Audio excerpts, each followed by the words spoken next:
Señora alcaldesa, con la venia.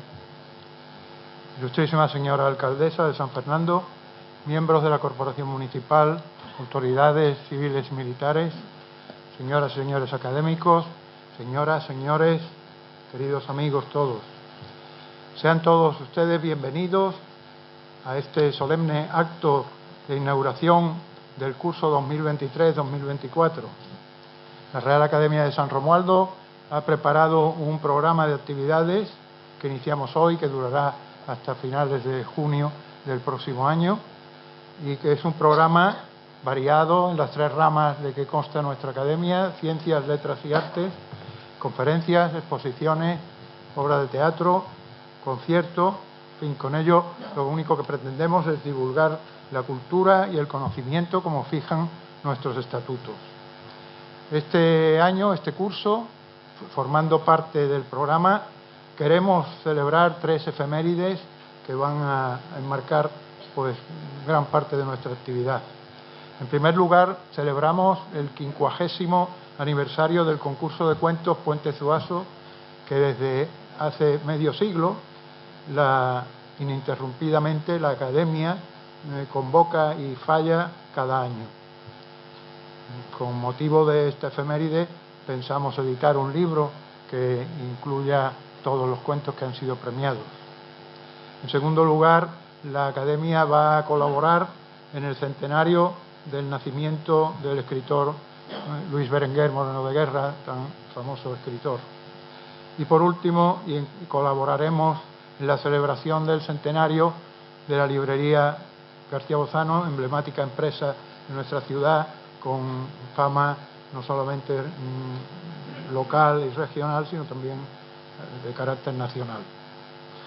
También en el acto de hoy, es, como digo, solemne acto de inauguración, vamos a entregar el título de académico de honor otorgado por unanimidad en pleno de la Academia a nuestro querido compañero y antiguo presidente de la Academia, José Carlos Fernández Moreno, mi antecesor, cuyo trabajo en esta corporación ha sido de tan gran brillantez que la ha elevado a unas cotas nunca conocidas en la historia de nuestra institución.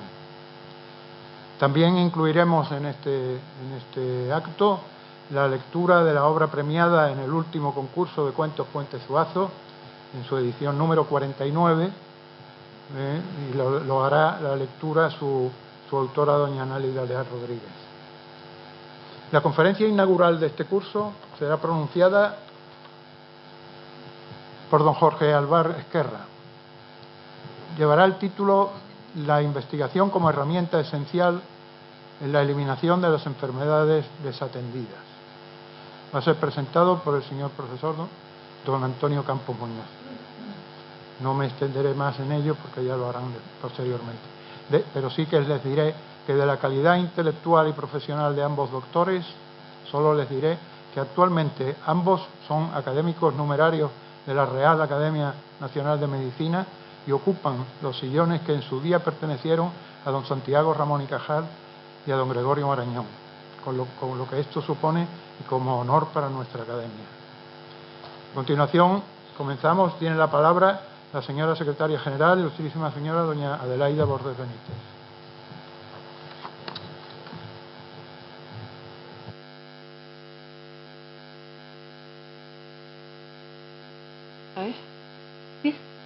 La Real Academia de San Romualdo de Ciencias, Letras y Artes de San Fernando les agradece su asistencia a la apertura del nuevo curso 2023-2024, cuya programación se encuentra en nuestra página web y a su disposición.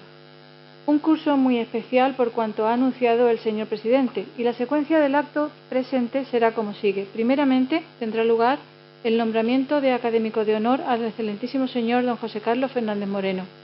A continuación se dará lectura al trabajo ganador del 49º concurso de cuentos Puente Zuazo titulado Cambio de carril, a cargo de su autora doña Nélida Leal Rodríguez. Y a su término, el profesor Campos Muñoz presentará al ilustrísimo señor don Jorge Abad Ezquerra para pronunciar la conferencia inaugural. Con la interpretación del himno de la Academia quedará clausurado el acto. En la Junta General Extraordinaria celebrada el pasado 21 de junio, recogida en el acta número 389, se acordó por unanimidad nombrar académico de honor al excelentísimo señor don José Carlos Fernández Moreno por la labor desarrollada en el seno de la nuestra y a los méritos y circunstancias que concurren. El señor Fernández Moreno, nacido en nuestra ciudad, es novelista, periodista, dramaturgo, pregonero y académico de la nuestra, cuyo ingreso tuvo lugar el 15 de noviembre de 1994.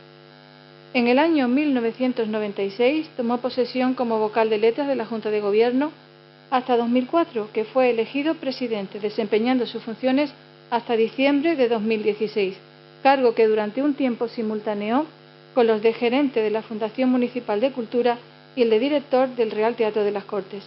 En 2018 fue nombrado censor hasta 2023. Ha pregonado la Navidad en la nuestra en 2 ocasiones, en 1994 y 25 años después, en 2019.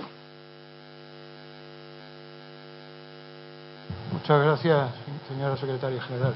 Voy a hacer entrega al excelentísimo señor don José Carlos Fernández Moreno del diploma que le acredita como académico de honor de la Real Academia de San Romualdo de Ciencias, Letras y Artes, en atención a su dedicación y entrega en esta Real Academia y en testimonio del cual se escribe este título.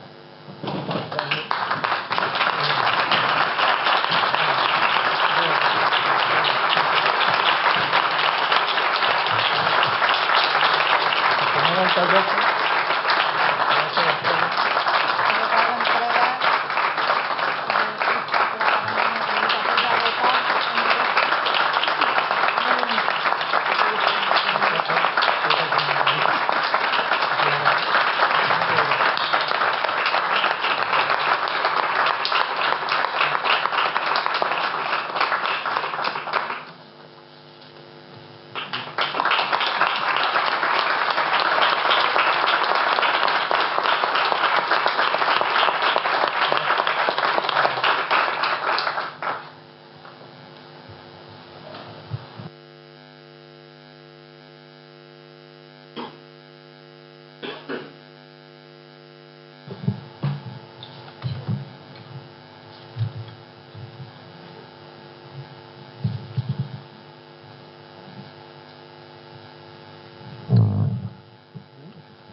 con la venia.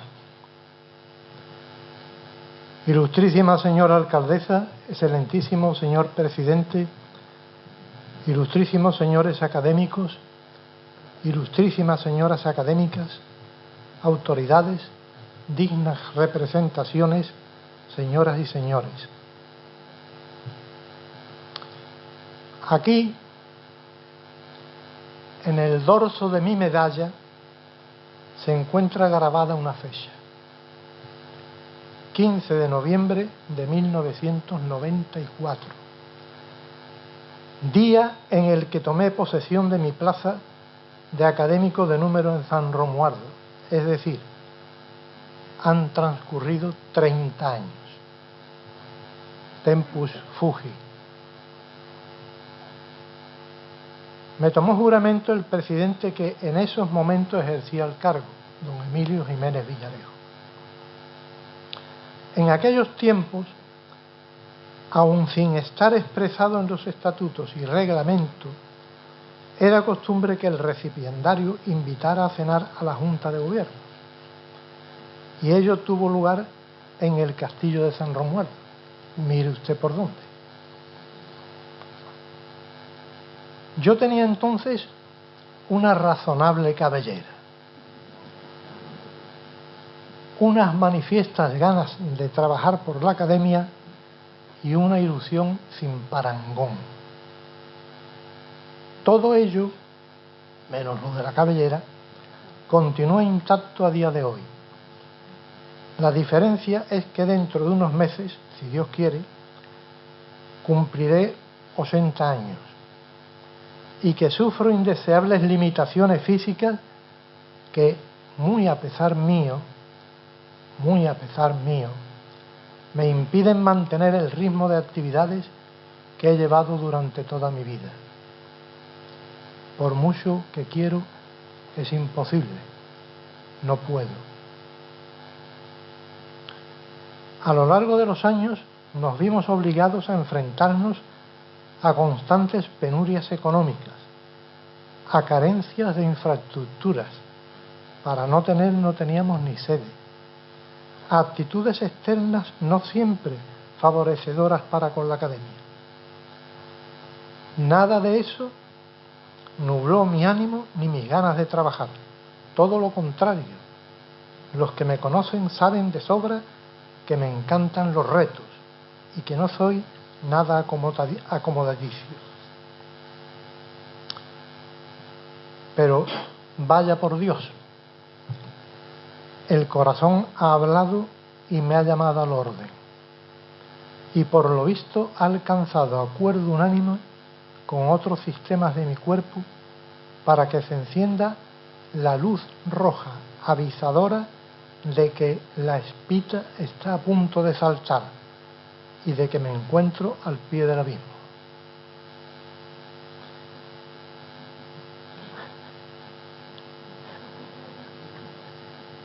Es verdad.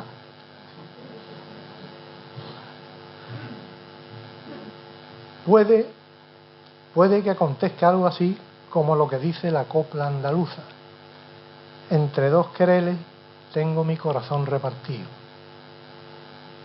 Lo que ocurre es que en mi caso han sido algunos quereles más en los que he ido repartiendo mi corazón a lo largo de los puestos y las tareas que desempeñaba, y estoy convencido de que eso termina mermando las capacidades. Conforme se entra en mi estudio, el cuarto alto, como yo le llamo, a la izquierda se halla una fotografía enmarcada a buen tamaño, en la que aparecen los miembros de aquella última junta que presidí y que, sin temor a caer en el pecado de la exageración, yo la calificaría de heroica. Jerónimo Prieto, Ángel Torres, Manuel Baturone, Adelaida Bordés, Juan García Cubillana, Juan Rafael Mena, Jaime Aragón y Fernando Belizón. Aquella junta, con limitadísimos recursos económicos, trabajó no solo por la academia, sino por el logro y esplendor de los acontecimientos históricos para nuestra ciudad de San Fernando. La celebración del año 2010, la del 12 y la del aniversario del primer ayuntamiento propio para la isla en 2016, esta última abordando casi en su totalidad la programación y actividades. Una junta que aportó trabajo, capacidad de gestión, generosidad, tino en sus decisiones y no pocas renuncias en el ámbito personal. El recorrido fue largo y sacrificado. Algunos se fueron quedando por el camino. José María Cano Trigo, todo un caballero, que nos animaba con su sonrisa afectiva. Mi título de académico está firmado por él como secretario, lo que más que un título le otorga la unción de reliquia. Ángel Torres Aleu, el pintor admirado y querido por todos, un personaje que derrochaba arte y simpatía. Sin ser rey mago, repartía caramelos entre nosotros para serenarnos y endulzarnos el paladar y el ánimo. Jaime Aragón, con un amplio sentido del humor, aunque no lo aparentaba, mucho que nos reímos juntos. Y, por supuesto, Jerónimo Prieto. Hasta ultimísima hora se mantuvo al servicio de la Academia y, como era práctica habitual en él, solucionando problemas. No os hemos olvidado, queridos amigos. Dicen que la felicidad es como un puzzle al que siempre le falta una piececita para hacer completa. Tal vez en mi caso esa piececita vino a insertarla a la Academia, porque los años en su seno han sido muy felices, y doy gracias a Dios por haber permitido que sea así. Hoy concluye aquel recorrido que inicié un lejano noviembre de 1994, y lo hago deseando a nuestro presidente, excelentísimo señor don José Enrique de Benito Dorronsoro, a la Junta de Gobierno y al cuerpo de académicos todo lo mejor en su apasionante e importante labor, asumida, generosa y voluntariamente. Me siento reconfortado porque, modestamente, llegado este momento, puedo decir misión cumplida. Cosa que no tiene ningún mérito, porque he hecho lo que me gusta: participar, luchar y trabajar por la cultura, desde la Academia y para mi ciudad. Hoy me distinguís con este grandísimo honor que lleva aparejada una satisfacción personal y una condición intelectual que llevaré con orgullo y con las aptitudes que merece. Si ello fuera posible, me gustaría que en este momento se detuviera el tiempo para recrearme sin prisas y disfrutar sin límites de este hermoso instante. Muchas gracias a mis compañeros de la Academia y a todos ustedes. Buenas noches. Gracias.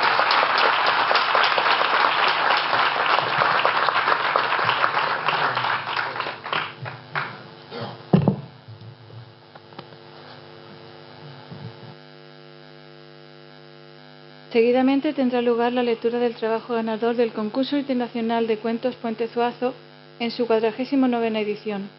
El jurado, formado por doña Palma Medina Rodríguez, don Juan Luis Pulido Vejines y doña Yolanda Muñoz Rey, acordó conceder el premio al trabajo titulado Cambio de carril, que abierta la plica resultó ser de doña Nélida Leal Rodríguez. Por favor, doña Nélida, tan amable.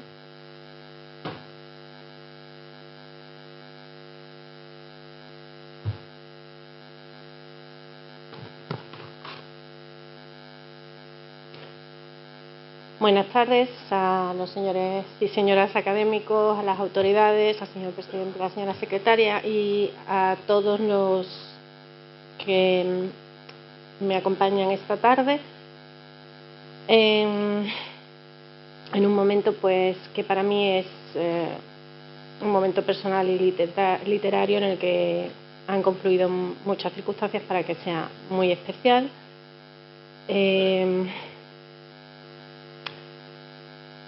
Yo llevo, desde que supe leer, con una vocación literaria, pero solamente desde el nacimiento de mi hija me decidí a participar en certámenes, y desde ese primer año, hace ya 13, su certamen ha sido un propósito, así que haberlo conseguido siendo además gaditana es un honor que no sé si, a pesar de quererlas tanto, sabré poner en palabras. Así que voy a hablar de la mejor manera que sé, que es a través de lo que escribo,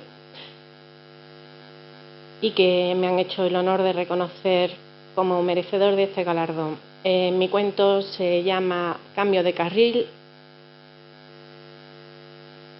Y bueno, iba a resumir un poco porque lo escribí y de qué habla, pero creo que precisamente al leerlo me haré entender mejor. Comienzo ya. La muerte de papá me alcanzó en pleno proceso de divorcio y sentí como si una inmensa máquina centrifugadora, después de haberme vapuleado salvajemente durante los últimos meses, me hubiese escupido en la carretera solo un instante antes de que me atropellara un camión. Yo era hija única. Mi madre había huido del hogar familiar con otro hombre, hacía incontables años, y aparte de la apariencia, la única herencia perceptible que me había dejado era mi promesa, que yo creía inquebrantable, de que a mí nunca me pasaría nada parecido. Mamá se había casado joven e inexperta, por seguir el dictado previsible de lo que se esperaba de ella, y claro está, sin sentir de veras amor por un hombre que era bueno, pero sin duda no era el suyo. Supongo que se acomodó sin una segunda reflexión a la vida tranquila y aparentemente satisfactoria que mi padre, un tipo de pocas cualidades visibles pero muchas invisibles, le ofrecía, y que me tuvo a mí, quien sería el único fruto de la unión, siguiendo esa misma trayectoria que a ella se le antojaría ineludible. Probablemente podría haber estado así toda la vida, y nunca habríamos sabido de qué era capaz aquella mujer que no me dio tiempo apenas a fijar en la memoria, más allá de algunos gestos difusos y recuerdos dispersos, que a veces incluso sospecho inventados por mi alma casi huérfana. Pero lo supimos. Un día conocí a un hombre de paso, Matías, comercial de ferretería que insistió en venderle, durante semanas, una cubertería, cacerolas, pequeños electrodomésticos.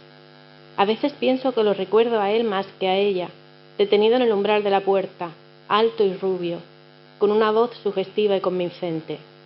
Aquel hombre de paso solo tenía en común con mi padre una única pero insalvable circunstancia. Los dos amaban a la misma mujer. En cambio, ella resultó amar solamente a uno.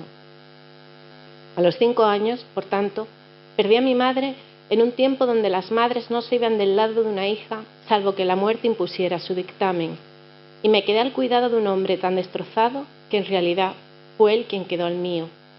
Papá se convirtió en un ser gris y casi insignificante, que me quería y me sufría mucho, como él mismo se atrevía a lamentar las escasas ocasiones en que el alcohol le soltaba la lengua y la pena delante de mí. Yo era su única hija y cuanto le quedaba de la única época feliz de su vida, pero también era el vivo retrato de una ingrata. Crecí sometida a aquella ambivalencia desconcertante hasta que mi empeño en los estudios me alejó de ese hogar plagado de recuerdos y de melancolía. Encontré empleo apenas acabé la carrera y buscando un futuro que no hiciera daño a nadie, me apresuré a ubicar mi presente lo más alejado de aquel pasado que me sometía a ráfagas alternas de culpa y de orgullo. Papá me dio 2 besos, algunos consejos y un sobre que contenía la mitad de su pensión mensual. Yo, a cambio, le di la libertad de poder olvidar al fin a una mujer al ver alejarse a otra.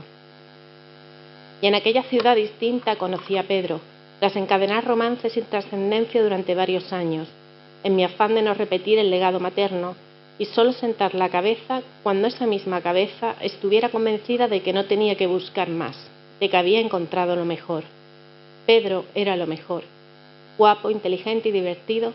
Quedé prendada de él apenas apareció en aquella fiesta disfrazado de test de embarazo positivo, y recuerdo que le observé fijamente mientras él recorría el inmenso local, preguntándole a todas las mujeres que encontraba si no serían ellas la madre de su hijo. Cuando llegó a mí, que estaba disfrazada de ángel y ya había decidido que aquel hombre tenía que ser mío, el destino quiso hacerme el favor definitivo. Él sonrió ampliamente, me hizo una reverencia y anunció, con un suspiro de alivio: se acabó mi búsqueda. Y es que aquellas contadas palabras eran verdad. Su búsqueda, la nuestra, había terminado. Nunca me sentí más alejada de mi madre que en aquel justo momento.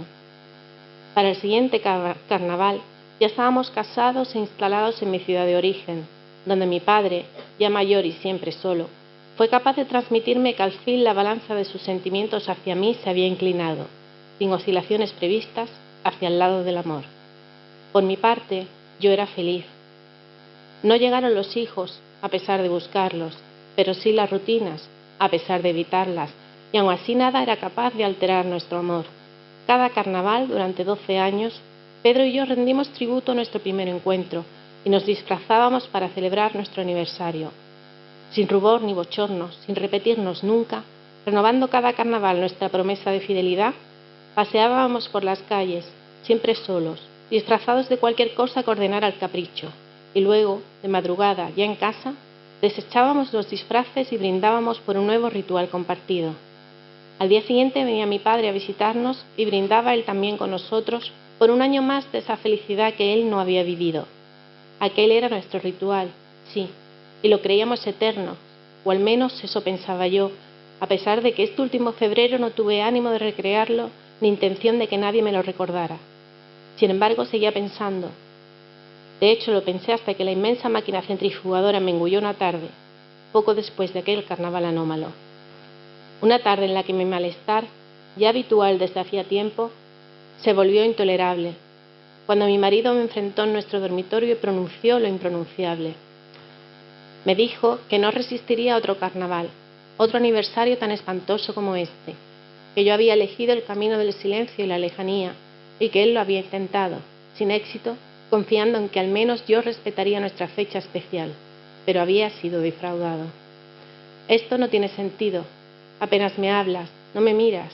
Parezca que te moleste mi presencia y tengo miedo, y se me han quitado las ganas de pelear. No quiero que aparezca cualquier otro. Te deslumbres porque ya nada aquí te retiene y hagas lo mismo que hizo tu madre, me dijo. Sé que ya no sientes nada, no te ha importado romper nuestra tradición que era sagrada para nosotros. Es mejor dejarlo ya. Y yo no opuse resistencia, no porque no lo quisiera, sino porque me sentía débil. No porque no lo quisiera, sino porque admitía ser esa mujer callada y distante que él me reprochaba ser. No porque no lo quisiera, sino porque aceptaba la magnitud de mi estafa, mis engaños. Pero, sobre todos mis porqués, relucía uno amargo y todavía hiriente, porque no soportaba la idea de que él hubiera llegado a pensar que yo, algún día, podría repetir el cobarde gesto de mi madre. Y nos separamos, amistosamente, tan amistosamente que aquí estamos ambos, en casa de mi padre, conteniendo las lágrimas y yo, como siempre ya, también las palabras. Ni siquiera le he agradecido que me esté ayudando a vaciar el viejo piso familiar, a empaquetar lo que quiero quedarme y a decidir qué se dona o se tira, mientras nuestra vida en común se va también vaciando. Él está en el salón y yo me he quedado en el dormitorio, donde están los recuerdos más personales que solo yo quiero enfrentar. Pero mientras apilo álbumes de fotos, viejas cartas, mis notas escolares, la puerta se ha abierto y Pedro aparece ante mí con una caja blanca inmensa y una expresión interrogante en su rostro, tan amado. La caja parece tener ya unos años, está rotulada con la pulcra caligrafía de mi padre y bajo la palabra amor, en mayúsculas, leo estupefacta nuestros nombres y la fecha de nuestra boda. Sin hablar, la depositamos en la cama de papá y nos miramos. Cuando la abrimos, sin decidirnos a sentir expectación, miedo o ternura, nos golpea la mirada una multitud de viejos pliegues de tela coloridos. Con una mano que tiembla, irremediable, al introducirse en la caja, los voy sacando. Pertenecen a un total de 12 parejas de disfraces, algunos desgarrados, sucios, incluso muy sucios. Muchos fueron rescatados de la basura, otros quebradizos, salpicados de quién sabe qué, tachonados de purpurina, lentejuelas, borlones, encajes. Cada pareja está atada con un lazo en el que papá ha insertado una etiqueta con el año correspondiente. El año en que fueron usados para celebrar una felicidad que él nunca tuvo, pero a través de mí, de nosotros, pudo vivir y quiso conservar. Pedro me mira, y al reconocer el temblor irreprimible de sus hombros, esas sacudidas que preceden a las lágrimas, de repente comprendo el modo sinuoso y terrible en que el miedo echa raíces en el alma. Él tiene miedo a perderme, yo tengo miedo a perderle, y papá nunca dejó de tener miedo de poder perder a otra persona. Somos 3 tristes puñados de células asustadas. Pero yo enfrentaré mis miedos, todos ellos, decido, súbitamente resuelta. Lo haré de pie y junto al hombre de mi vida. Así que pienso en mamá, que huyó de los suyos sin decir nada a nadie, y en mí, que estuve a punto de hacer lo mismo aunque de otra manera. Y al fin abro los labios y le explico a Pedro por qué hace un tiempo que ya no soy la misma. Pronuncio la palabra de 6 letras que lleva semanas royendo mis entrañas y que estoy combatiendo en secreto con quimioterapia y silencio. Y mientras hablo, noto cómo se me desprende, capa a capa, ese oscuro y maligno disfraz que escogí, sin ser consciente, para este carnaval anómalo y solitario en el que pisoteé nuestro ritual de amor. Y cuando callo, Pedro se acerca y me abraza, susurrándome que jamás me dejará sola, que lo superaremos juntos, que habrá más disfraces en esa caja abierta que nos mira desde la cama de papá. Y yo no sé si creerle, pero en sus brazos, confiada y al fin sintiéndome protegida del mundo y sus ingratos rumbos, siento que al menos una cosa es cierta, que el camión que iba a atropellarme ha huido, cambia de carril y se aleja, desaparece, para siempre, en el horizonte de lo que no pasará.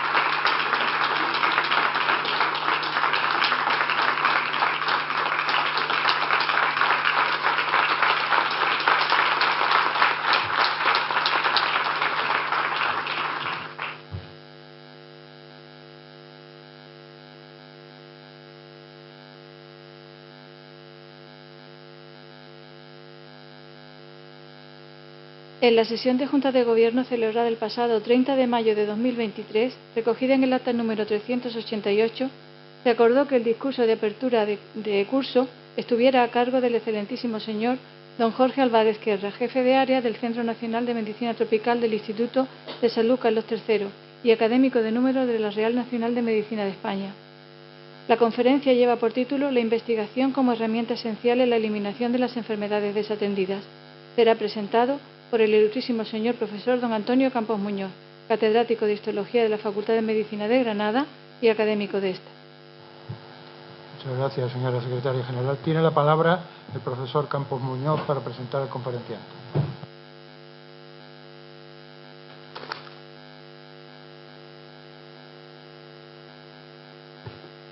Ilustrísima señora alcaldesa, ilustrísimo señor presidente de la Academia, señoras y señores académicos, señoras y señores. Para mí siempre es un placer estar en San Fernando y acudir siempre a la invitación de esta Real Academia.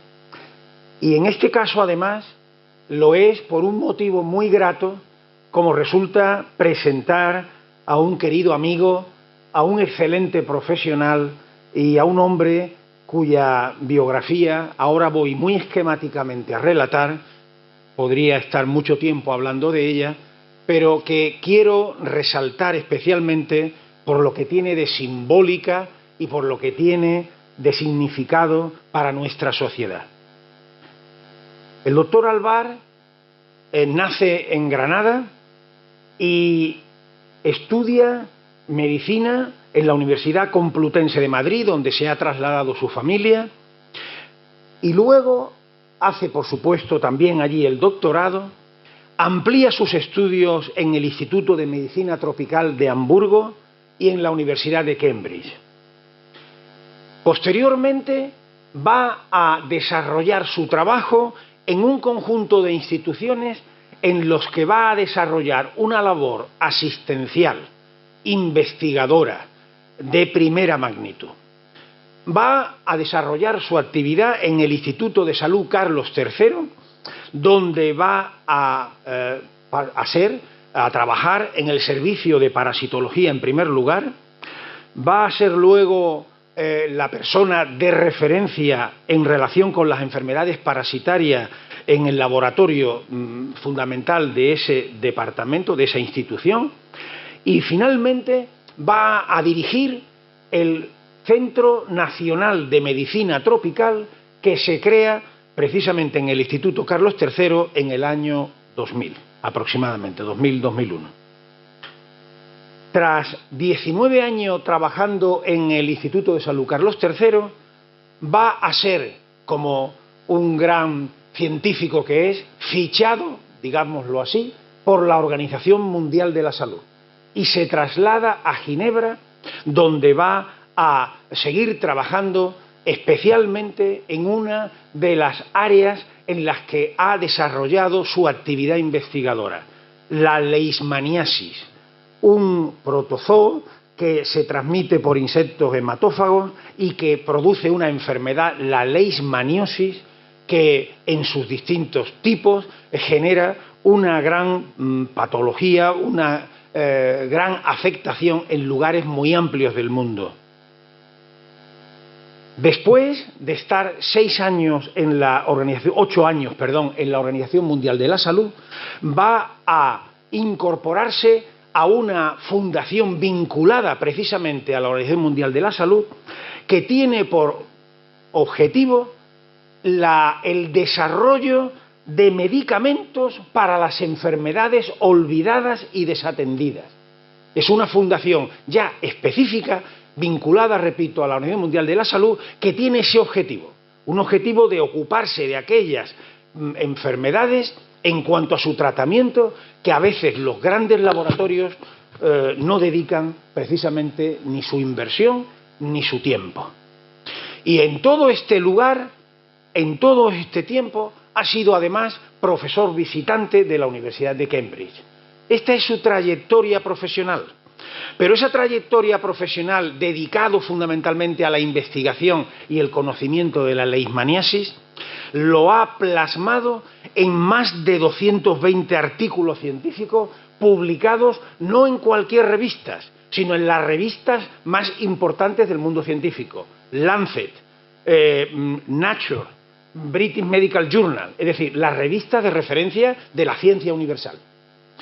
Y además ha sido el ponente el que ha elaborado y dirigido los 18 documentos oficiales de la Organización Mundial de la Salud. Y además ha realizado el Atlas Mundial en la leishmaniasis. Y además ha dirigido 22 proyectos de investigación. Y es el autor del artículo más citado en el mundo sobre leishmaniasis. Bueno, yo creo que no hace falta decir mucho más para comprender la relevancia del doctor Alvar. Pero se ha dicho que las personas que se dedican a este campo, la investigación en este campo, que a veces transcurre en lugares del mundo muy inhóspitos, pues son a veces investigadores de bata y de botas. Es decir, de batas porque trabajan en los laboratorios, pero de botas porque van a caminar por esos mundos. Y eso es lo que ha hecho también el doctor Alvar.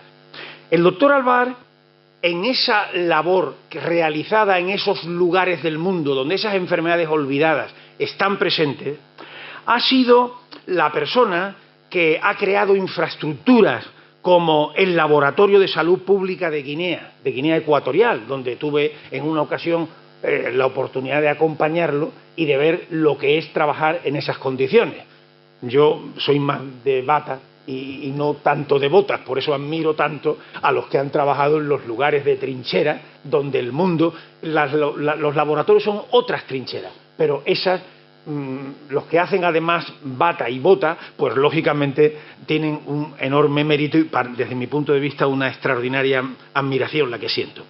Ha creado 2 hospitales en Sudán, ha creado el laboratorio de referencia en Bangladesh y luego ha dirigido los programas mundiales en la Organización Mundial de la Salud para eliminar la epidemia de Kala-Azar, que es una de las variedades de las enfermedades que produce la leishmaniosis llamada visceral, en Etiopía, en Sudán del Sur, en el sur de Asia, en un conjunto de países del sur de Asia, donde llegó a disminuir la enfermedad de 250.000 casos en el año 2005 a 4.000 en el año 2018. Pero además ha sido un extraordinario negociador, porque incluso con empresas farmacéuticas tan importantes que hacen tanto bien también para, lógicamente, poder eliminar enfermedades, como es Sanofi Aventis, logra que de un producto que era útil para la leishmaniasis, el ambiosoma, puedan reducir concretamente el precio el 95%. Y eso consiguió un enorme éxito en esa erradicación de estas enfermedades. Pero, además de todo esto, ha tenido tiempo para ser supervisor y asesor de los ministerios de salud, y lo he traído hoy por escrito porque no lo puedo ya retener en la memoria: Afganistán, Bangladesh, Brasil, Bután, Colombia, Etiopía, India, Nepal, Sudán y Sudán del Sur. Evidentemente, por esta labor ha sido reconocido. Ha obtenido el premio Carlos IV de la Real Academia hace muchos años, el premio Rajendra Prasad en la India, que es uno de los premios de investigación más importantes. Hace unos cuantos años ha sido elegido académico de número de la Real Academia Nacional de Medicina de España y ocupa el sillón que en su día tuvo don Gregorio Marañón. Y todo esto es posible. ¿Es posible que una persona pueda hacer todo esto? Pues sí, y además hace más. Él es un hombre que tiene una doble mirada que todo médico debe siempre tener. La mirada hacia el ser humano enfermo, que le hace aproximarse al ser humano en todas sus dimensiones, y la mirada hacia el entorno en el que esa enfermedad se instala. Y por eso él mira y conoce y nos ayuda a conocer la geografía humana y la geografía física de lugares como los valles del Himalaya, las aldeas de Sudán, los desiertos del Yemen, y allí nos va a ayudar a conocer y a describir las enfermedades, las hambrunas, las guerras, la pobreza. ¿Y cómo lo hace? Bueno, yo digo que lo podría hacer sin duda escribiendo, porque yo creo que tiene una gran capacidad para escribir, pero no lo ha hecho por esa vía. Digo que tiene gran capacidad no solo, y voy a decirlo, por tradición familiar. Su padre, cuyo centenario se celebra este año, era don Manuel Alvar, director que fue de la Real Academia Española y hombre gracias al cual los españoles debemos el conocimiento profundo de nuestra lengua y los dialectos de Andalucía y toda la terminología. Quiero decir, la tradición, algunos de sus hermanos son escritores, lingüistas, latinistas, es el único científico de esa familia, científico en el campo que estoy comentando. Bien, no quiero decir que estudiar latín no sea científico, tiene su ciencia y también, pero forma parte del mundo de las humanidades. Bien, pero fijaros qué capacidad de escritura. En un correo electrónico que me envió desde Sudán hace años, fijaros qué metáfora. Dice, me decía, la alegría de los niños y la belleza de las mujeres dinkas son primaveras muy cortas. Es una metáfora hermosísima. Pero, ¿sabéis cómo lo hace esa descripción de esos mundos, de ese entorno en el que están situadas las enfermedades? Con una capacidad extraordinaria que tiene para el dibujo y la pintura. Porque Jorge Alvar es un excelente dibujante, es un excelente pintor y, añado, un excelente escultor. Claro, cuando uno dice, pero todo eso lo puede hacer, pues sí. Dice Miguel Barceló, el gran pintor español, que él pintaba y que pintar es establecer relaciones nuevas con los seres y con las cosas. Y yo creo que eso es lo que hace en sus dibujos magníficos Jorge Alvar. Establece unas relaciones especiales con los seres y con las cosas que pinta. Las mujeres comedoras de ratas de Nepal, los vendedores de cernícalos del Yemen, las indias yungas del Perú, y así podría seguir. Él ha expuesto sus dibujos en la Real Academia. Ojalá algún día lo pueda hacer en San Fernando, porque, repito, son extraordinarios. Y nos transmite todo ese entorno que hay alrededor de esas enfermedades que él investiga, que él conoce, a la que él aporta conocimiento y a las que él concretamente luego programa y realiza actividades para su erradicación y para su eliminación, porque son esas enfermedades olvidadas del mundo. Y nos hace, con esos dibujos, nos aproxima a esas realidades tan distantes para nosotros que a veces no podemos ni siquiera comprender el trabajo, el esfuerzo, el sacrificio que hay detrás de los hombres y mujeres que en la cooperación, en la medicina y en tantas otras actividades van por todos esos mundos viviendo y ejerciendo la solidaridad. Pero, ¿por qué Jorge hace todo eso? Bueno, voy a permitírmelo explicar en términos isleños. Yo, cuando en mi actividad profesional voy a dar conferencias a muchos lugares del mundo, de distintos sitios, no llego a los lugares de Jorge ni mucho menos, pero voy a muchos sitios y siempre suelo terminar, esto no lo sabe la alcaldesa, pero se lo voy a decir hoy, suelo terminar, porque claro, después de ser hijo predilecto tengo que pagar lógicamente, eso lo tengo que pagar todos los días, o sea, con un testimonio y con un débito. Y evidentemente yo termino mis conferencias habitualmente, siempre que no, en algún sitio donde ya la he dado, no, pero cuando no la he dado suelo terminarla con una diapositiva con 4 imágenes de San Fernando. Esas 4 imágenes de San Fernando son imágenes simbólicas que pongo como ejemplo de por qué, después de haber comentado yo en la conferencia algunas de las aportaciones que hemos realizado en el laboratorio sobre los tejidos artificiales, sobre otras cosas, cómo puede continuar la vida, cómo puede continuar esa actividad, esa investigación. Y pongo una imagen del Puente Suazo, pongo una imagen del Castillo de San Romualdo, una imagen del observatorio y pongo una imagen del Juan Sebastián Elcano, que tiene, como sabemos, su base en la Carraca. Bien, ¿por qué la pongo? La pongo porque le digo al auditorio lo siguiente. Mirad, hemos llegado hasta aquí en esta conferencia y en este tipo de aportaciones, pero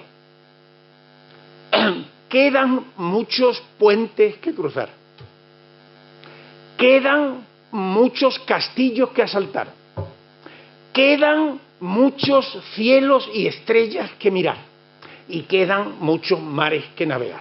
Bueno, pues mi buen amigo Jorge ha sido una persona que ha cruzado muchos puentes, ha saltado muchos castillos, ha mirado muchas estrellas y ha navegado muchos mares. Gracias.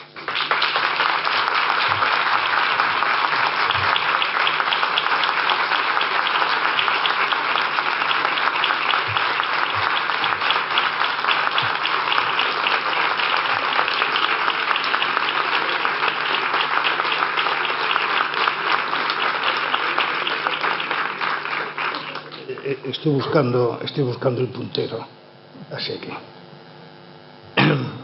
señora alcaldesa, señor presidente, amigos, yo creo que la conferencia ya está dada. Ahora, a partir de ahora ya solo puedo arruinar todo lo que se ha dicho. De tal manera que bueno,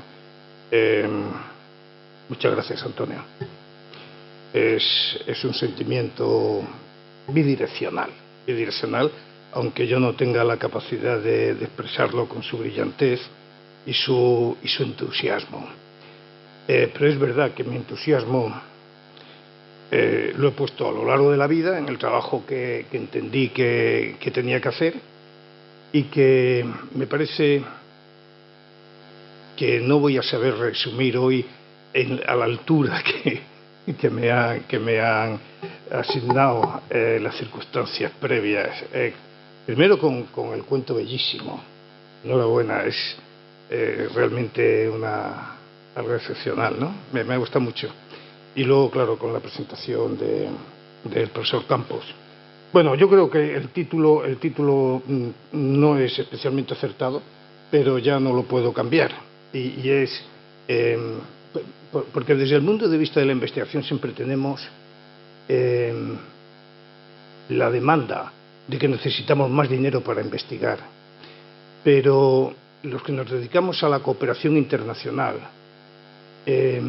siempre no muchos, más bien pocos, siempre hemos reivindicado que la investigación es la esencia, o debe ser una de las esencias, para una cooperación estable, no para una cooperación sustitutoria, que es lo que estamos acostumbrados a ver, que es muy correcta, pero si queremos establecer puentes que sean definitivos, hay que hacerlo a través de la investigación, creando infraestructuras, creando redes de científicos.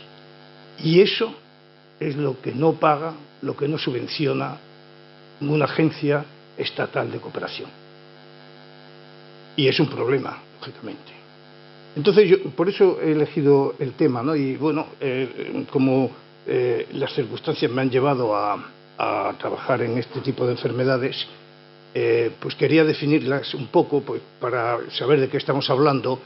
Voy a tratar de ser rápido, toda vez que ya va avanzando la tarde, y definiré un poco de qué hablo cuando hablamos de enfermedades tropicales desatendidas, olvidadas.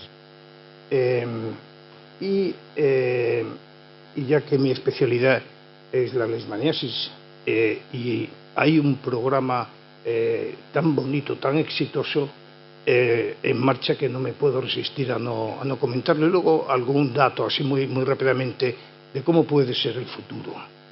Bueno, mi punto de partida, he tomado un año, el 2004, porque es el año que yo me uní a la OMS, pero podría haber sido 2 años antes o 2 años después. Es un punto de partida arbitrario en el que tomo que 1.500 millones de personas viven en la extrema pobreza, es decir, con menos de $1 persona día.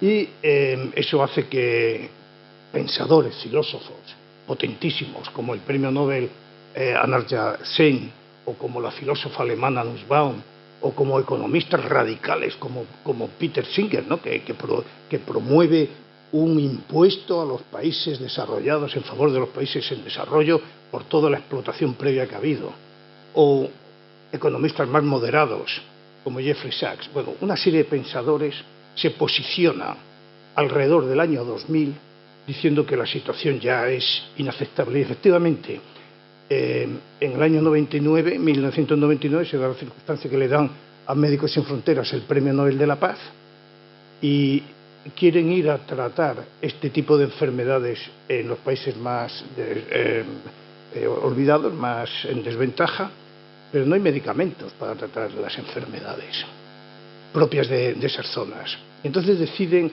invertir el dinero en crear una institución, que es en la que yo me uno a partir del 2013, que es DNDi, que ha sido merecedora, y vamos la semana que viene, del Premio Princesa de Asturias de Cooperación Internacional. Entonces voy a explicar un poco también, porque va a estar en la televisión la semana que viene, en qué consiste y cómo es nuestro trabajo. Pero el hecho principal es que quizás por ese sentimiento que tenemos todos cuando va a empezar un año nuevo, no digamos un milenio nuevo, de que vamos a ser mejores, que vamos a dejar de fumar, que vamos a adelgazar, etcétera, ¿no? Pues yo creo que ahí hay una concertación mundial de que hay que terminar con ese escándalo de la pobreza, y la cumbre de Naciones Unidas, que se organiza en Washington, es cuando establece los objetivos de desarrollo del milenio. Y esa es una clave, porque pretende reducir la pobreza por debajo del 50% para el 2015, pobreza extrema para el 2015. Y esos son los objetivos de desarrollo del milenio que han marcado, sepámoslo o no de una manera directa, las políticas internacionales en cooperación y en la agenda de salud. Simultáneamente, en Okinawa, el G8 decide que el escándalo en el que está la progresión del SIDA, recuerden, ¿no?, como estábamos con el SIDA en África, la tuberculosis, la malaria, con mortalidades que sobrepasaban entre las 3 los 2 millones de personas al año, que hay que terminar con esa situación, y se decide crear el Fondo Global, un fondo específico para trabajar en estas 3 enfermedades y rescatarlas de la situación en la que están. Bueno, y alrededor de todo lo que está ocurriendo, hay la cumbre de Estados africanos naturalmente se posiciona muy a favor de la creación de ese fondo global y las instituciones, en el Instituto de Salud Carlos III se crea el Centro de Medicina Tropical, pero también en laboratorios farmacéuticos de primer rango como puede ser GSK o Gilead o Sanofi se crean departamentos de enfermedades tropicales. Se va generando, como digo, un movimiento de adoptar una posición de corresponsabilidad social hacia estas enfermedades. Y yo creo que un personaje que marca la diferencia es Bill Gates. Bill Gates, que vende Sanofi y se vincula a estas enfermedades con su fundación. Lo cual tiene sus sombras también, porque claro, una institución privada va a marcar la agenda de salud por encima incluso de la Organización Mundial de la Salud. Pero eso es otra historia. El caso es que hay un movimiento, como digo, generalizado en favor de luchar contra estas enfermedades. Estos son los 8 objetivos del milenio, de desarrollo del milenio, no voy a entrar en ellos. En cualquier caso, las enfermedades de las que estamos hablando, las enfermedades de la pobreza, se involucran con 5 de esos objetivos del milenio.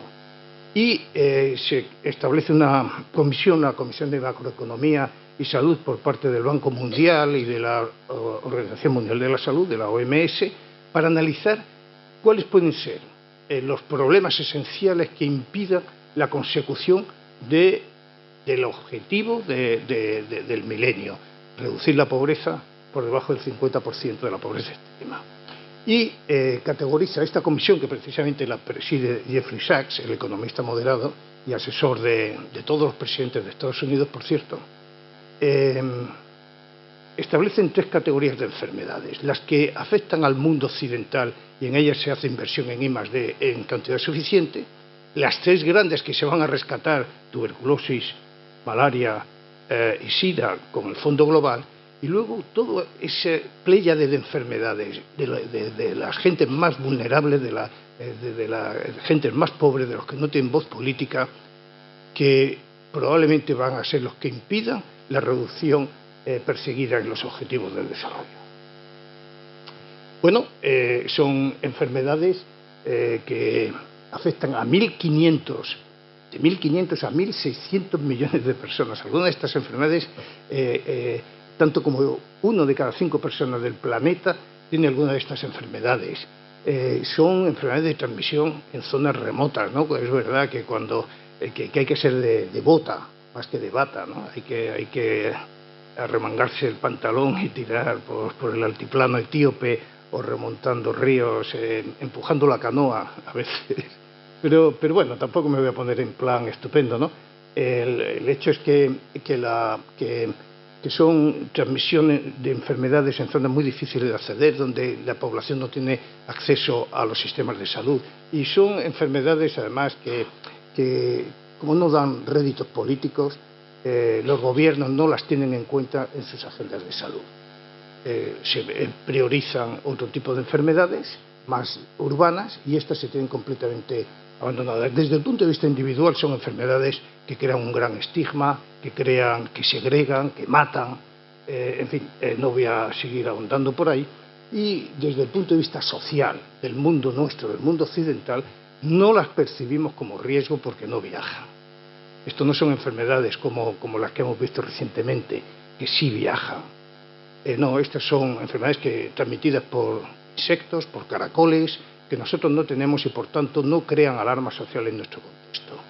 Y no las percibimos con riesgo y por tanto la industria farmacéutica no invierte en ellas porque no hay retorno, el mundo académico tampoco se interesa por ellas y sin embargo, como digo, pueden estar afectando a millones de personas.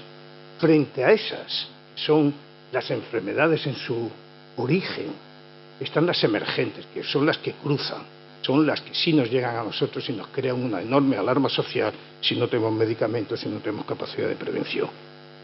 Y no digo que no haya que trabajar en las emergentes, naturalmente que también. Bueno, es una lista que inicialmente incluye 17 enfermedades, se va ampliando. Primero fueron 13, 17, ahora ya son 20, que va incorporando enfermedades dependiendo de circunstancias recursos económicos, presión social, etcétera, que son enfermedades, algunas son de tipo bacteriano, otras son de tipo vírico, otras son por protozoos, otras son por gusanos. ¿De acuerdo? Enfermedades muy variadas, pero, como digo, que se sitúan en zonas de transmisión remotas, en zonas de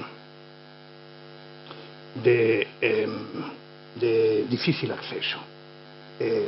Desde el punto de vista de carga de enfermedad, entre todas las enfermedades infecciosas, las enfermedades tropicales desatendidas, olvidadas, a las que nos estamos refiriendo, supone el 25% de la carga de enfermedad por todas las infecciosas y de mortalidad en torno al 20%.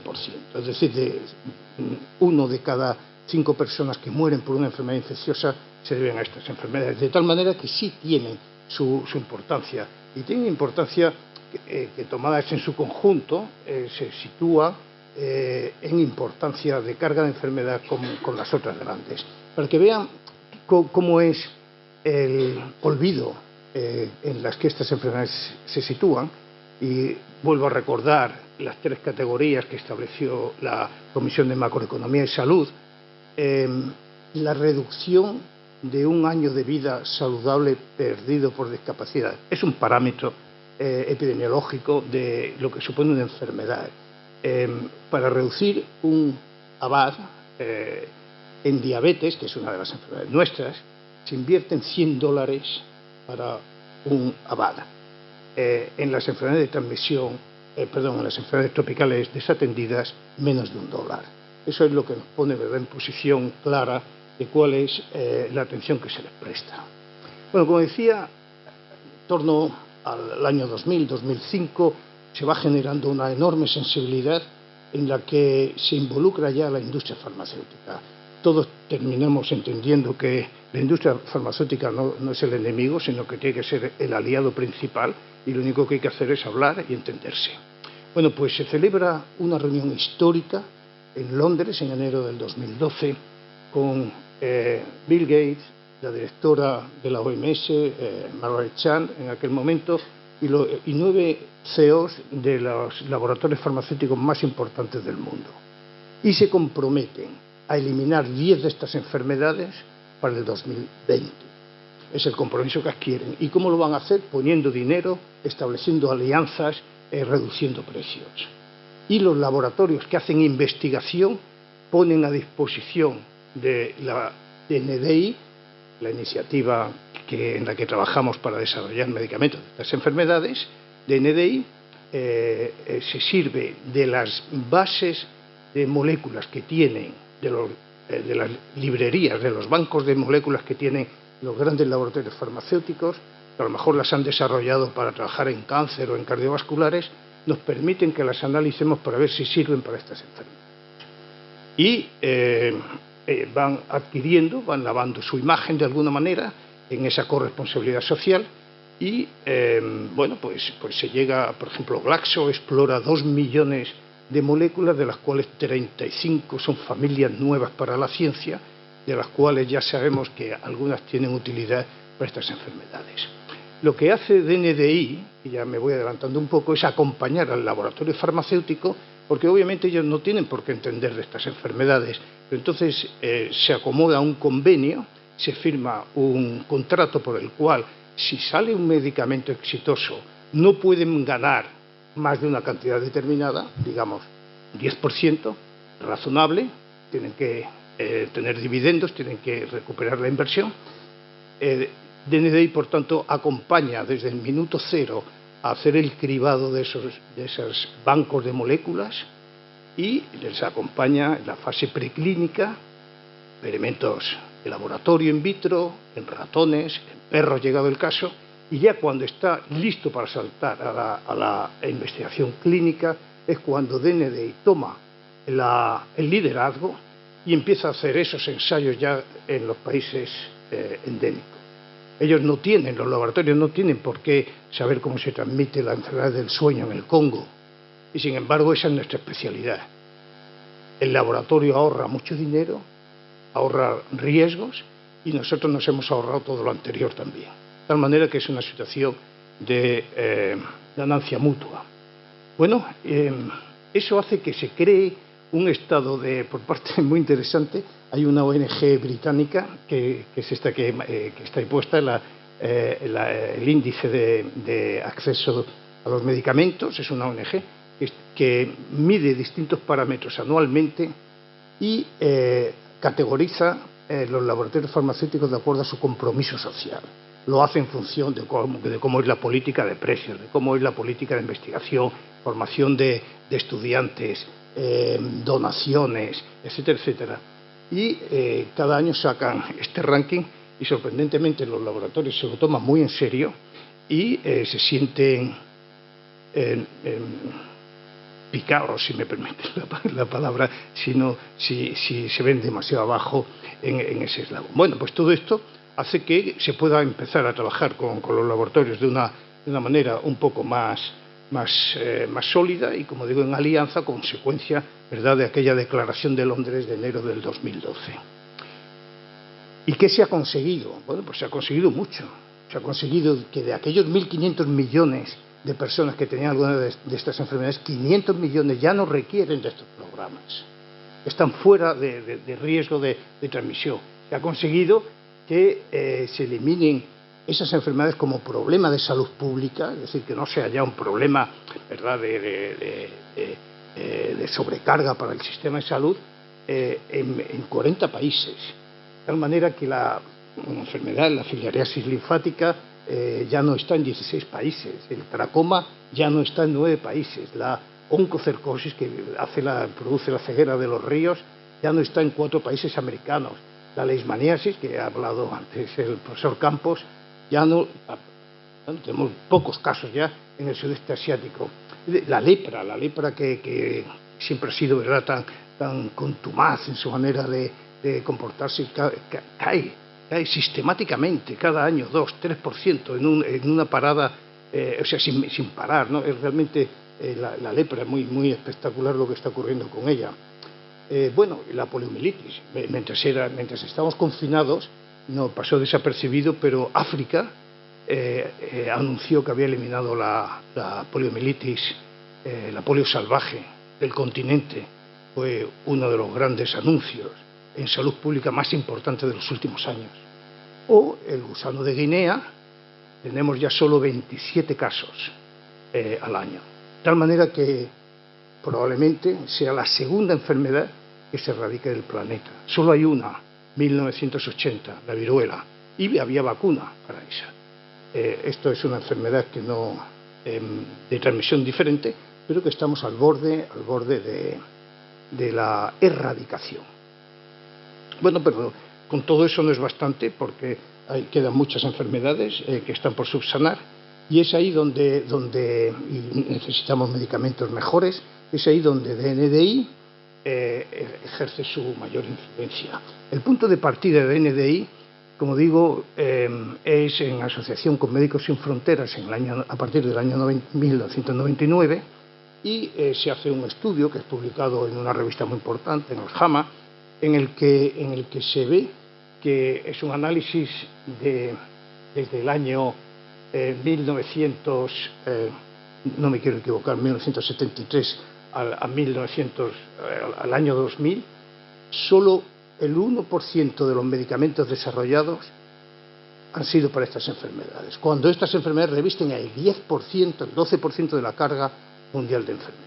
Entonces, claro, hay que ese balance, ese fatal imbalance que dice el artículo, es lo que precisamente DNDi tiene que subsanar. Y entonces se crea, por iniciativa, como digo, de Médicos Sin Fronteras inicialmente, y por una serie de organismos internacionales que son instituciones públicas oficiales, el TDR de la OMS, la Fundación Osvaldo Cruz de Brasil, el KEMRI de Kenia, el Aramarai de la India. Bueno, pues entre todos deciden crear DNDi en el 2003, arranca, y la forma de trabajar no se ve en los mapas, lo siento.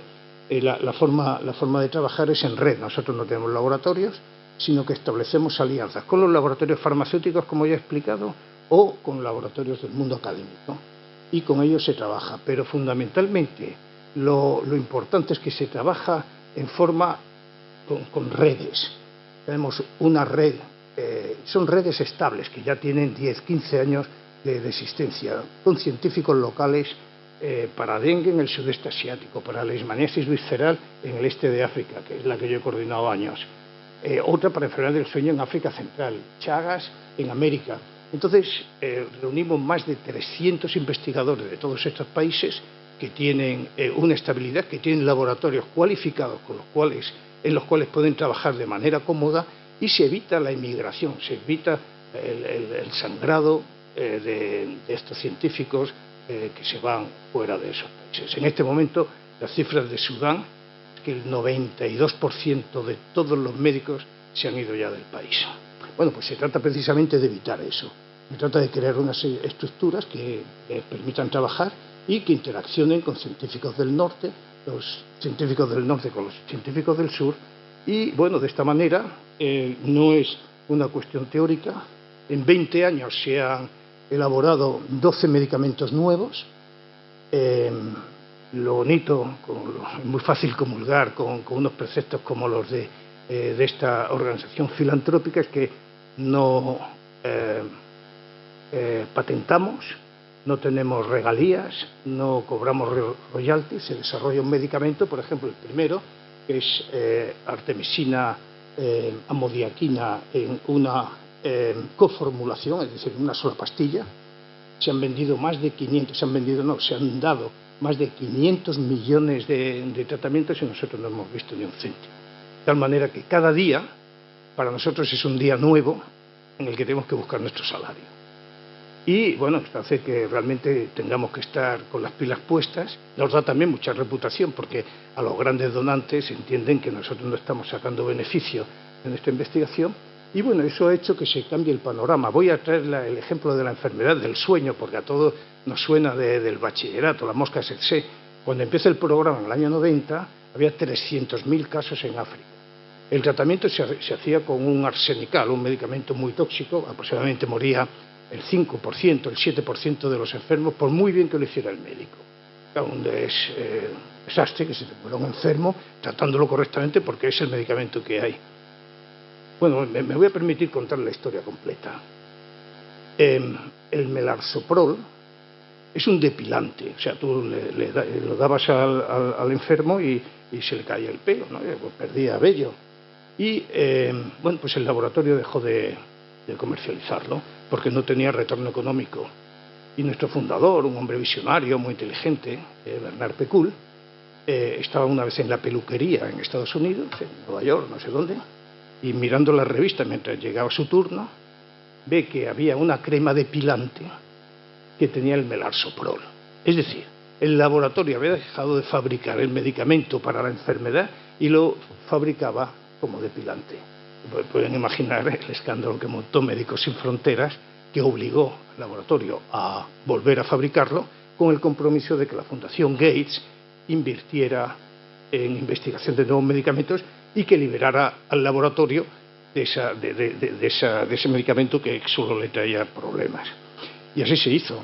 En este momento, bueno, ya hace 8, 10 años se introdujo un medicamento, NECT, que es una composición de un medicamento oral y otro inyectable 14 días. Imagínense lo que es irse a un foco en el Congo remontando con la barca 2 días, 3 días hasta llegar al foco. Y cada tratamiento, porque allí no hay agua destilada, no hay claro, suelo salino, no hay absolutamente nada, cada tratamiento pesaba entre 20 a 30 kilos. Es decir, tú te tienes que meter en una barca una cantidad de... Bueno, una situación realmente tremenda desde el punto de vista logístico. Y sin embargo, se ha ido reduciendo la tasa y en paralelo hemos desarrollado un medicamento, el acozoborol, que es una sola pastilla, un solo día, curación del 96% de los enfermos. Ese es un medicamento absolutamente que todos querríamos para cualquier enfermedad. Una enfermedad que mata, que la puedes prevenir, la puedes tratar con un solo medicamento. En este momento tenemos de los 300.000 casos de enfermedad del sueño, en este momento están en torno a 800, 900 en África. De tal manera que este es el tipo de enfermedades en las que nosotros trabajamos. Yo me he dedicado a leishmania, en esos 4 medicamentos, no voy a entrar más. Y la verdad es que yo creo que he pasado el mensaje. Yo casi terminaría aquí. Claro, no hablar de Leishmania es tanto como luego el profesor Campos me tira de las orejas, ¿no? Bueno, voy a decir algo. No me resisto porque este es mi trabajo específico, ¿no? La leishmaniasis no es una enfermedad, es un conjunto de enfermedades. Hay forma visceral, la tienen ahí a la izquierda, que produce inflamación del bazo, del hígado, destruye las células de la sangre y mata. Entonces, por bien que tratemos a los enfermos, un 20, un 30% van a evolucionar a esta forma que hace un ras cutáneo. Tú tratas al enfermo y al cabo de las semanas hace un ras cutáneo y está cargado de parásitos. Es decir, que lo que era tratar a un enfermo, lo que estás haciendo es convertirlo en un reservorio de la enfermedad para perpetuar la transmisión. Eso se llama leishmaniasis dérmica poscabazal. Bueno, no vamos a entender. Luego tenemos la forma cutánea, que en América muchas veces evoluciona metastatiza el parásito hacia el paladar blando, hacia la nariz, y se pierde el macizo facial. Es la leishmaniasis mucocutánea, típica de América, lógicamente con un gran estigma e incluso suicidios asociados bastante importantes. Y luego la asociación, que la vimos nosotros por vez primera aquí en el mundo, la vimos aquí en España, de leishmania complicando al SIDA y el SIDA complicando a la leishmaniasis. Bueno, pues el mapa con 98 países endémicos se concentraba fundamentalmente en el sudeste asiático, en el este de África y en Brasil. Claro, para un gestor de un programa que hace es poner énfasis donde más casos hay.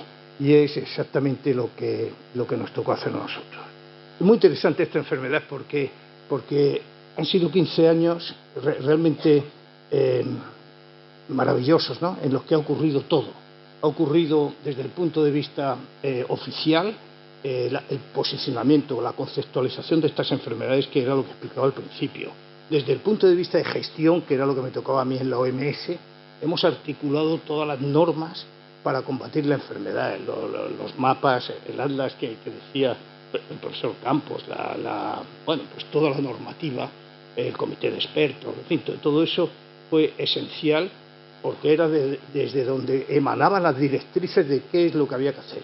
Pero es que la ciencia había ido haciendo también su trabajo y habían desarrollado, porque solo había un medicamento realmente, 1 o 2 medicamentos para la leishmaniasis, muy tóxicos, cardiotóxicos, y de pronto se vio, gracias a los científicos, que un medicamento oral, que era la miltefosina, que se daba en el cáncer, en la metástasis de piel, por el cáncer de mama, era muy activo frente a la leishmania y era oral.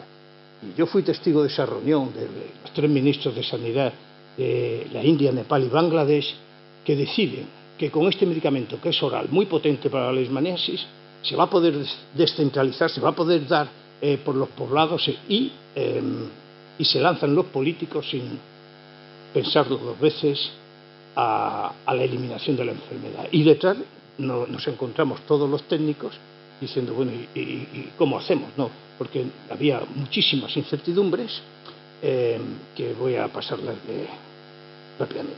Bueno, pues se van desarrollando medicamentos y hay uno que se ha mencionado antes, que es el Ambisome, que es extraordinariamente potente, pero valía $1.600 por enfermo. Claro, imposible. Bueno, pues los científicos, como digo, van aportando medicamentos nuevos y a nosotros desde la OMS nos toca ajustar las negociaciones y los precios. Bueno, pues los políticos nos lanzan a todos a la eliminación. Un programa de eliminación tiene 5 pilares, etcétera. No voy a entrar lógicamente en eso, pero partíamos de que no sabíamos exactamente cómo tratar a los enfermos, porque la miltefosina, que es por vía oral, son 4 semanas, y los enfermos dejaban de tener fiebre al 4º o 5º día y dejaban de tomar el medicamento. Y es un medicamento que tiene una enorme tendencia a desarrollar resistencia si no cumple las 4 semanas. Por otra parte, es como los antibióticos, hay que tomarlos 1 semana como mínimo, ¿verdad? Bueno, pues Luego, riesgo para mujeres embarazadas. En esos países es imposible establecer programas de control del embarazo. Imposible. De tal manera que basar todo en lo que los políticos pensaban que era la solución, que era la deltefosina, era utópico. Entonces, había distintos puntos de vista. Bueno, pues yo prefiero este medicamento, yo prefiero el otro. El único que reunía todas las condiciones era el famoso Ambisomé liposomal, que se demostró, y a ver si soy capaz yo de alumbrar, al descubridor, está en medio, detrás, el profesor Shamsun Dag de la Universidad de Benarés, demuestra en un artículo en el New England que una sola dosis de este medicamento inyectado cura al 95% de los enfermos. Y entonces desde la OMS decidimos que ese es el medicamento nuestro, porque el enfermo no va a desarrollar resistencias, es lo que llamamos nosotros la adherencia al tratamiento, es del 100%. Bueno, todo esto tienes que demostrar, porque él tiene un hospital muy desarrollado para hacer este tipo de estudios. Demostramos con el investigador de la derecha en Bangladesh que se podía utilizar en condiciones de campo, y lo publicamos en el Lancet, etcétera. Ya cuando tuvimos toda la seguridad de que se podía utilizar para la campaña de eliminación, empezamos las negociaciones con el laboratorio y los conseguimos. En aquel momento, lo voy a decir, el laboratorio Gilead tenía unos problemas enormes por precios de los antirretrovirales, y Médicos Sin Fronteras le tenía muchísima presión y bueno, yo aproveché esa presión para decirle, mire, pueden tener una vía de escape si nos regalan el medicamento para el programa de Leishmania, ¿no? Y así fue, nos dieron la donación se ha repetido ya 3 veces, de tal manera que nos permitió poner la donación en marcha frente a los medicamentos de los políticos o de los no políticos, y lo tienen ahí a la derecha. Es que esto no alumbra, yo no sé dónde, bueno, es una curva logarítmica, pero al principio las curvas están bastante estables, pero en el momento en el que se pone en marcha la donación del Ambisomé dosis única, se reduce drásticamente el número de casos, y como ya se ha dicho, bueno, pues hemos alcanzado 200.000, 250.000, depende de las cifras, a menos de 1.500 en este momento. Yo recuerdo ver los hospitales llenos de enfermos. En este momento ya es difícil ver enfermos, lo cual, bueno, pues es un gran éxito. Es un gran problema para los investigadores allí, que han tenido que reciclarse y cambiar de enfermedad, pero es parte de la... Bueno, no voy a seguir insistiendo en qué problemas puede haber todavía, porque sería demasiado prolijo para ustedes, pero el mensaje es ese, ¿no? 200.000 casos en el 2006, 1.595 en el 2021. Yo creo que ese es el gran mensaje. ¿Está todo por hacer? No. Se ha pasado, eso sí, ¿se acuerdan el mapa que ponía, que decía había una concentración en Asia, 67% de los casos, del peso de la enfermedad allí? Ahora es el 18%.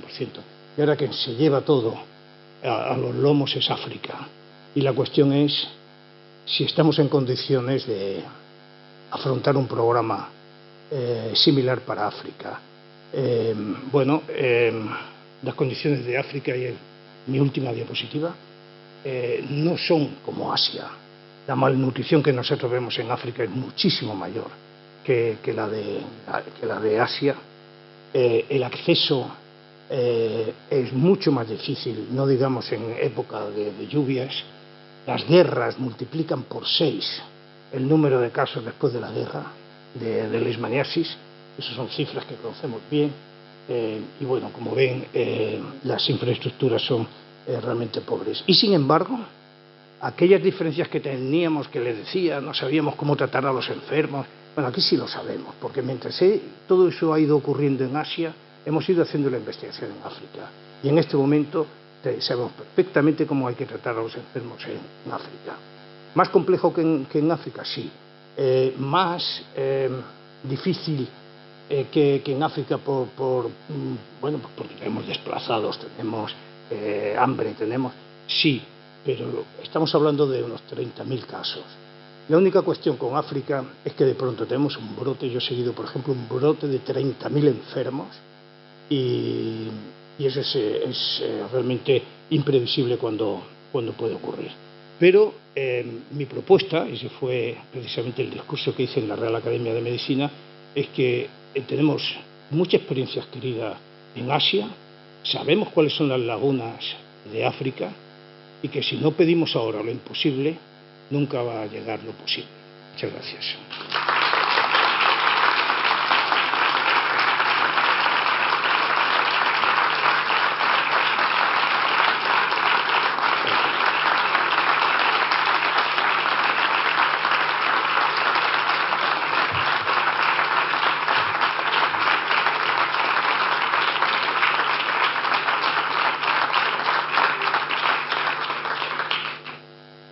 Muchas gracias, profesor Alvar, por ponernos al corriente de una realidad que existe pero que no se conoce, y nos sirve para tomar conciencia de un problema y tomar partido cuando haya que tomarlo ante la disyuntiva de tener que tomar una decisión en este sentido de las enfermedades no tratadas. Muchísimas gracias, enhorabuena. Señora alcaldesa, si quiere decir unas palabras. Buenas tardes a todos y a todas, presidente, miembros de la Academia, concejala de Cultura, compañeros de la corporación, a todos los presentes brevemente porque sé que es tarde. Esta ha sido una sesión muy diversa, hemos tenido de todo, pero no quiero dejar de, en primer lugar, por supuesto, felicitar a José Carlos y a la Academia por tener, bueno, pues la deferencia y sobre todo poner todo el corazón en este reconocimiento de académico de honor que merece sin duda el que ha dedicado, como él ha dicho, 30 años de su vida y gran parte como presidente. Tuve el privilegio de conocerlo antes de ser alcaldesa cuando era presidente y compartir también con él en la presidencia y yo la alcaldía, y siempre hubo una colaboración como existe ahora, pero que evidentemente guardo también en mi corazón con un enorme cariño. Lo reconozco como isleña porque has dado mucho a esta ciudad y a esta academia. Enhorabuena de todo corazón. Felicitar también, bueno, pues a la premiada de este relato y además, bueno, decir que en un año especial en el que ya afrontamos ese 50 aniversario de este concurso, que precisamente de este premio, que tú has tenido la oportunidad, bueno, pues en este caso de ser reconocida, y para nosotros ha sido un verdadero privilegio y una emoción poder escucharlo de tu propia voz. Felicidades. Al doctor Campos, ha sido, bueno, yo no sé si porque vamos a hablar de enfermedades y de medicinas y tal, pero ha sido absolutamente contagioso la admiración que has demostrado en tu presentación. Y cómo no, darte las gracias también por esas 4 diapositivas, que como bien dices, como hijo predilecto y como carga que va con ese reconocimiento, pues muestras a la ciudadanía allá donde vas, ¿no? Pero sobre todo, de verdad, reconocer una presentación que nos ha permitido pues meternos en situación antes de escuchar la magnífica conferencia de nuestro ponente, el doctor Alvar.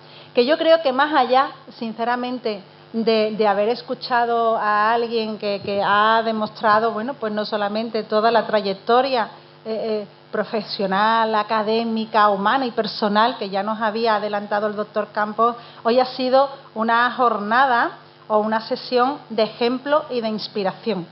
Estamos en un momento en que nos enfrentamos a desafíos, yo creo que los mayores a los que se ha enfrentado la humanidad, en el que de la mano del cambio climático pues van a venir también situaciones que van a agravar muchas de las que ya intenta combatir el doctor Alvar y sus compañeros, y que verdaderamente pues al final, y desgraciadamente quería decir mejor, va a afectar sobre todo a los países menos desarrollados y a las personas más vulnerables. Con lo cual, yo creo que hoy, más allá del privilegio de haber podido escuchar en primera persona su conferencia, nos llevamos eso. la inspiración y saldremos de aquí a comprar cada uno lo que utilice en su profesión. Algunos batas, otros utilizamos otros elementos, pero todos utilizamos botas.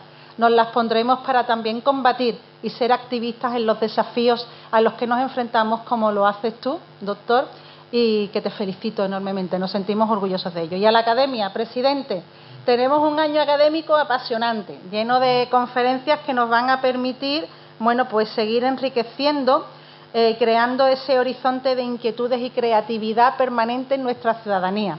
Así que estoy segura que será nuevamente un éxito, está plagada y también tiene todo tipo de actividades, pero sobre todo, ¿no?, el agradecimiento de compartirlo con toda la ciudad de San Fernando y todos aquellos que muchas veces también vienen de nuestro entorno. Un año académico en el que además vamos a tener la oportunidad de tener nuevos académicos que vendrán a enriquecer todavía más ese jugo que vosotros, bueno, pues sacáis permanentemente, como digo, para generar en San Fernando esas corrientes, sobre todo de juicio crítico que lo hace posible precisamente el conocimiento y la transmisión de la cultura. Muchísimas gracias y buenas noches.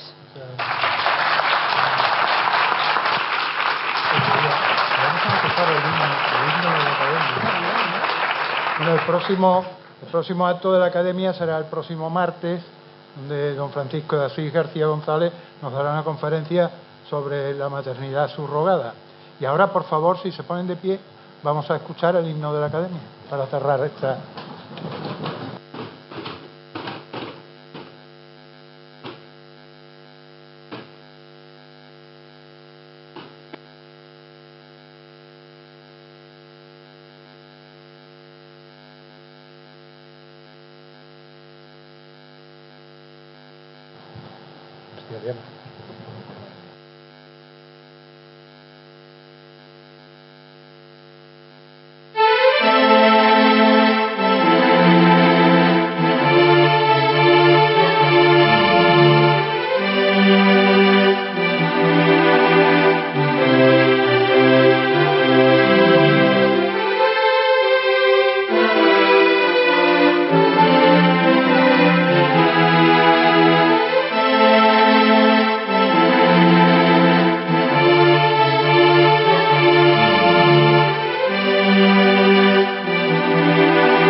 Muchas gracias.